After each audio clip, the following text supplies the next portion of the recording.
അമാ യന്തിഖു അനിൽ ഹവാ in ഹുവ ഇല്ലാ വഹ്യുൻ യുഹാ. സിദ്ദീഖുൽ Umar Khattab റസൂലുള്ളാഹിനോട് ചോദിച്ചു, നബിയെ, നിങ്ങളുടെ വാക്കിൽ എന്തൊരു മാധുര്യമാണ്, എന്തൊരു ഗാംഭീര്യമാണ്, എന്തൊരു ആകർഷകമാണ്, ഇതെന്തൊരു അത്ഭുത. അത് അല്ലാഹു തആല എനിക്ക് തന്ന മുഅ്ജിസത്താണെന്നാണ് നബി സല്ലല്ലാഹു അലൈഹി വസല്ലം പറഞ്ഞത്. റസൂലുള്ളാഹിന്റെ വാക്ക് ബഹുമാനപ്പെട്ട മഹാന്മാരായ പണ്ഡിതന്മാർ പറയുന്നു, ഒരൊറ്റ വാക്കും മാറ്റി പറഞ്ഞിട്ടില്ല.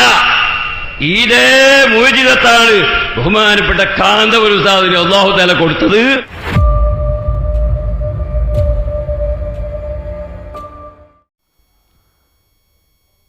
അസ്സലാമു അലൈക്കും വറഹ്മത്തുള്ളാഹി. പ്രിയമുള്ളവരെ, നിങ്ങളിപ്പോൾ കേട്ടത് ഇപ്പോൾ റെഡിമെയ്ഡ് കാലമാണ്. എല്ലാം റെഡി ചെയ്ത് വെക്കുന്നതാണ്. ഡ്രസ്സുകളെല്ലാം റെഡി ചെയ്തതുപോലെ ഒരുപാട് കാര്യങ്ങൾ റെഡി ചെയ്യുന്നു. അതുപോലെ ഇവർ ദീനിൽ കളിക്കുന്ന, ദീൻ വിറ്റ് കളിക്കുന്ന, ദീൻ വിറ്റ് സമ്പാദിക്കുന്ന, ദീനിനെ ഉപയോഗിച്ച് കാശുണ്ടാക്കുന്ന, ജനങ്ങളെ പറ്റിക്കുന്ന, വിശ്വസിപ്പിച്ച് പറ്റിക്കുന്ന, വിശ്വസിപ്പിച്ച് അങ്ങോട്ട് വരുത്താൻ വേണ്ടി ശ്രമിക്കുന്ന, എന്താണെങ്കിലും എന്തെങ്കിലും ഒരു കറാമത്ത് പറഞ്ഞ് അങ്ങോട്ട് നിരന്തരമായി വന്ന് അവിടത്തേക്ക് അർപ്പിക്കുന്ന പണങ്ങളും സ്വർണങ്ങളും എല്ലാം, അവരുടെ സമയവും എല്ലാം വേസ്റ്റാണ്. റെഡിമെയ്ഡ് ഡ്രസ്സ് ഇട്ടതുപോലെയാണ് ഇവർക്ക് റെഡിമെയ്ഡ് ഔലിയാക്കൾ ഉണ്ടാക്കുന്ന കാര്യം. വളരെ എളുപ്പമാണ്. മരണപ്പെട്ടാൽ അപ്പോൾ തന്നെ ഇവർ ഔലിയാക്കൾ ഉണ്ടാക്കും. അപ്പോൾ തന്നെ ആ മരണപ്പെട്ട ആൾ ഒരുപാട് കറാമത്തുകൾ പറഞ്ഞ് ജീവിതത്തിൽ എന്തെങ്കിലും പറഞ്ഞതെന്തെങ്കിലും ഒരു കാര്യം ശരിയായാലും ഇല്ലെങ്കിലും അവർ അതിനെ തുന്നിപ്പിടിപ്പിച്ച് റെഡിമെയ്ഡ് ഔലിയാക്കൾ ഉണ്ടാക്കി ജനങ്ങളെ വിശ്വസിപ്പിച്ച് അങ്ങോട്ട് ഒഴുകാൻ അവിടെ പണമിട്ട് നിരന്തരം പണമിടാനുള്ള സൗകര്യങ്ങൾ ഉണ്ടാക്കി കൊടുക്കും. അതുകൊണ്ട് ഇവർ ജീവിക്കും. അവസാനം ഇപ്പോൾ ബഹുമാനപ്പെട്ട AP ഉസ്താദിനെ നബിയാക്കാനാണ് ഇദ്ദേഹത്തിൻ്റെ ശ്രമം. അതാണ് നിങ്ങൾ ആദ്യം കേട്ടത്. നിങ്ങൾ നല്ലപോലെ ആവർത്തിച്ച് കേൾക്കണം. മോജിസത്ത് നബി സല്ലല്ലാഹു അലൈഹി വസല്ലമ തങ്ങൾക്ക് കൊടുത്തതുപോലെ AP ഉസ്താദിനും മോജിസത്താണ് കൊടുത്തത് എന്നാണ്. എന്താണ് മോജിസത്ത് കൊടുത്തത്? നോളേജ് സിറ്റി കെട്ടിയതാണോ? അതാണോ മോജിസത്ത്? മോജിസത്ത് കൊണ്ട് കെട്ടിയതാണോ? അല്ല പണം പിരിച്ച് കെട്ടിയതാണോ? ഇത്രക്കും ഇവർക്കൊരു അന്തം വേണ്ടി. അന്തമില്ലാത്ത ഒരു കുന്തങ്ങളാണ് ഇവർ. മുസ്ലിമീങ്ങളാണല്ലോ. ഇവർ മുസ്ലിമീങ്ങളല്ല. ഇവർ സമസ്ത എന്നുള്ള ഒരു കൂടാരമാണ്. ഈ സമസ്ത എന്ന് പറഞ്ഞാൽ ഇവർ കറാമത്ത് പറഞ്ഞാൽ മാത്രമേ, ഖുർആൻ പറഞ്ഞ് ഇവർ സമസ്ത ഉണ്ടാക്കില്ല. ഖുർആനിലുള്ളത് ഇവർ അനുസരിക്കില്ല. അള്ളാഹുവിനെ വിളിക്കുന്നത് അത്ര സമാധാനമല്ല.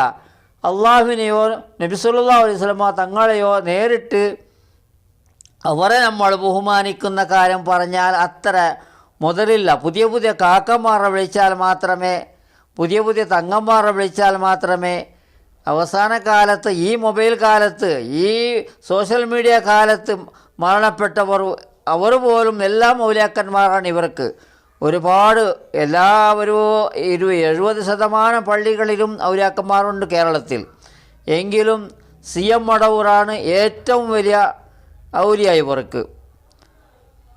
അതാണ് ഇവർ തന്നെ പറയുന്നു, മടവൂറ് നമസ്കരിക്കാറില്ല, നോമ്പിടിക്കാറില്ല, ഇതുപോലെ പറയും. ഹോട്ടൽ കത്തിച്ച കാര്യം പറയും. എന്തായാലും നല്ല മുതൽ ഇവർക്കുണ്ടാക്കുന്ന ഒരു കാര്യമെന്ന് പറഞ്ഞാൽ CM മടവൂറാണ്. ഇനിയിപ്പോൾ അവസാനം അദ്ദേഹത്തിൻ്റെ കാലം, അദ്ദേഹത്തിൻ്റെ കച്ചവടം ഇങ്ങനെ കുറഞ്ഞുകൊണ്ട് വരുമ്പോൾ ഇനി AP ഉസ്താദിനെ നല്ല ഒരു നബിയാക്കണമെന്നാണ് ഇദ്ദേഹത്തിൻ്റെ ഉദ്ദേശം. ഇദ്ദേഹത്തിൻ്റെ വാക്ക് നമ്മൾ കേട്ടാൽ മനസ്സിലാകുന്നു. നല്ല ജാഗ്രത വേണം. സാധാരണക്കാരായ മദ്രസ മാത്രം പഠിച്ചവർ നല്ല രീതിയിൽ ചിന്തിച്ച് ആഖിറം നഷ്ടപ്പെടാത്ത രീതിയിൽ ഇവർ എന്ത് പറഞ്ഞാലും അതിനെ കേൾക്കാതെ ഒരു ചെവിയിൽ കേട്ട് മറ്റേ ചെവിയിൽ വിട്ടാൽ മാത്രമേ രക്ഷപ്പെടും. ഇല്ലെങ്കിൽ നമ്മുടെ ആഖിറം ഉറപ്പായും നഷ്ടപ്പെടും. ഇത്ര കാര്യം ഇസ്ലാമിൽ ഇല്ലാത്തതാണ്. സൂക്ഷിച്ച് ചിന്തിച്ച് ജീവിക്കണം നമ്മളെല്ലാവരും. ഇൻഷാ അല്ലാഹ്. അസ്സലാമു അലൈക്കും വറഹ്മത്തുള്ളാഹി. ഇയാളൊക്കെ എന്താ ചെയ്യേണ്ടത്? ഇന്നലെ ഞാൻ സൂചിപ്പിച്ചതുപോലെ തെരണ്ടിവാൽ അച്ചാറിൽ മുക്കിയിട്ട് തച്ചിട്ട് ഊളമ്പാറിൽ എത്തുന്നത് വരെ ഇയാളൊക്കെ തല്ലണം. എന്താ ഇയാൾ പറയണത്? നബി സല്ലല്ലാഹു അലൈഹി വസല്ലമ തങ്ങൾക്ക് കൊടുത്ത മുഅ്ജിസത്തുകൾ മുഴുവനും കാന്തപുരത്തിന് കറാമത്തായിട്ട് കൊടുത്തിട്ടുണ്ടെന്നോ? എവിടെ എത്തിപ്പോയി വാക്ക്? അത് തന്നെയാണ് ഞങ്ങൾ പറഞ്ഞത്. നിങ്ങൾക്ക് എവിടൊക്കെയോ സ്പെല്ലിംഗ് മിസ്റ്റേക്ക് സംഭവിച്ചിട്ടുണ്ട്, എവിടെയൊക്കെയോ തകരാറ് സംഭവിച്ചിട്ടുണ്ട്. എന്നിട്ട് ഇയാൾ പറഞ്ഞു നിർത്തിയില്ല. പിന്നെ ഇയാൾ പറയുന്നതാണ് അപ്പോഴൊക്കെ മറ്റയാൾ സ്റ്റേജിലിരിക്കുമ്പോ പറയണ്ടേ ഞാൻ അങ്ങനൊന്നും അല്ലാന്ന്. ഇയാൾ അതിന്റെ തിരുത്തണില്ലാന്ന്. ഇയാളങ്ങനെ കേട്ടിട്ട് ചിരിക്കന്നെയാണ്. ഞാൻ അങ്ങനെ തന്നെയാണെന്ന് സാക്ഷ്യന് ബോധ്യപ്പെടുന്ന രൂപത്തിൽ അതിങ്ങനെ അംഗീകരിക്കന്നെയാണ്. പിന്നെ അദ്ദേഹം പറഞ്ഞെന്താ കാര്യങ്ങള്? അമ്പിയാക്കളിൽ നബി തങ്ങളെ പോലെ, മലക്കുകളിൽ ജിബിരീലിനെ പോലെ, ഔലിയാക്കന്മാർ അലിയാർ തങ്ങളെ പോലെ ലോകത്തൊരാളുണ്ടെങ്കിൽ അത് ഫുലാന് ബിൻ ഫുലാനാണ്. അതിന് സാക്ഷ്യത്ത് കിബീറും.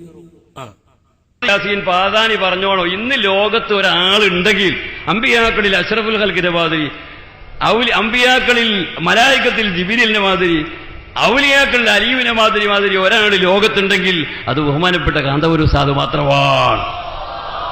നോക്കിയാ നിങ്ങള് ഒരു മനുഷ്യൻ പറഞ്ഞ വാക്ക് ഇങ്ങനൊക്കെ സംസാരിച്ച റിദ്ദത്ത് സംഭവിച്ചു പോകും. ഇതിനു മുമ്പ് പലതും പറഞ്ഞിരുന്നു.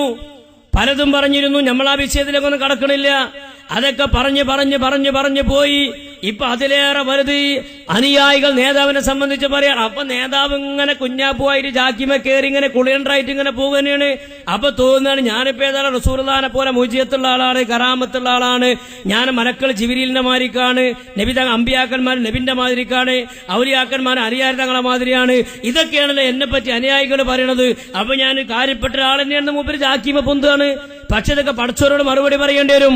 ഈ നിലക്കുള്ള വിശ്വാസമാണ് നിങ്ങൾക്കുള്ളതെങ്കിൽ പടച്ചവന്റെ സ്വർഗത്തിലേക്ക് പോകാൻ ഒരൊറ്റ SSF കുട്ടികളുണ്ട്.